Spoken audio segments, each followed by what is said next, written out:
Hi, I'm Nick, your sales executive here in Triumph, Pampanga. Today, I'm gonna explore our Scrambler 400X.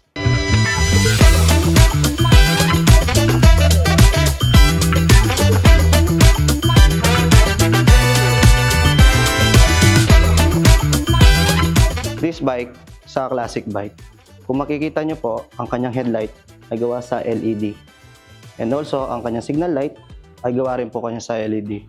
At meron din po siyang 43mm inverted suspension sa harap.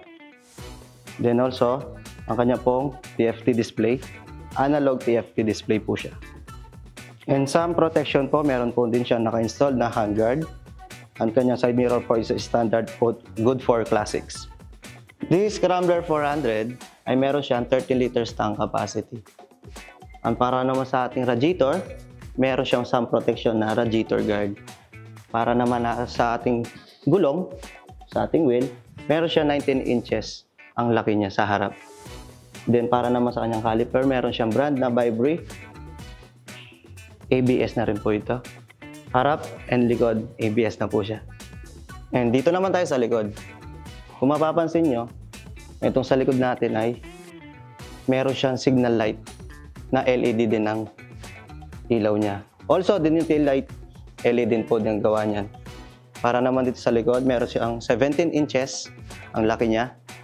And dual type din siya. Pwede siya city road, tsaka off-road. And also, dito naman sa chain, kung mapapansin nyo, nasa kanan yung chain niya. Design po ito ni Triumph. Para naman sa kanyang suspension, monoshock. Adjustable monoshock po siya. Dito tayo sa engine. Meron siyang 400cc, single cylinder, and also liquid cooled na rin siya. Kung mapapansin nyo, itong ating exhaust niya ay dual exit exhaust. Single cylinder lang to. Para naman sa mga mahilig ang maingay yung exhaust nila, slip-on naman itong ating exhaust ni Scrambler 400. Tatanggalin lang dito yung clip niya and makakalagay ka ng any brand na exhaust. Kung mapapansin nyo, si Scrambler ay napakataas. Kita nyo naman gaano siya kalahati sa katawan ko. Meron siyang taas na 835mm. Ground clearance, meron siyang 8-inch ang taas niya mula ground clearance. Si Scrambler ay may full cover leather po siya. Pwede rin po siyang buksan dito para makita natin at mailagay natin yung mga basic tools ni Scrambler 400. Si Scrambler natin ay meron din siyang switch off na off-road. Pag pipindutin nyo itong button dito sa gilid, magsiswitch ang kanyang settings to off-road at mag-off ang kanyang ABS. Also, meron din siyang hazard at engine off and on. At also, itong unit natin ay ride-by-wire na rin, hindi siya cable. And also, si Scrambler 400X ay meron siyang charging port na magagamit mo habang nagbabiyahe ka. Kung low bat yung cellphone mo, pwede mo lang isaksak dito ang iyong charger at magagamit mo na to sa biyahe mo. Magkano nga ba si Scrambler 400? Ang SRP ng ating unit ay 339,000 pesos. At kung magre-release ka or kukuha ka until the end of the month, meron kang less 20,000 sa SRP ng unit.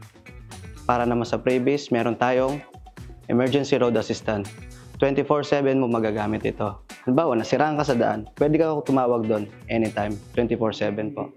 Para naman sa ating insurance, meron po tayong CGIC na comprehensive din po siya. Included na po yung theft, account nature, tsaka yung rider po. For more inquiries, message me or call in 0998-532-2467. For more inquiries, message Facebook page Triumph Pampanga. Visit to our showroom in Laos Group Complex, Jose Abad Santos Avenue, City of San Fernando. And located po kami dito, malapit lang po kami dito sa Microtel.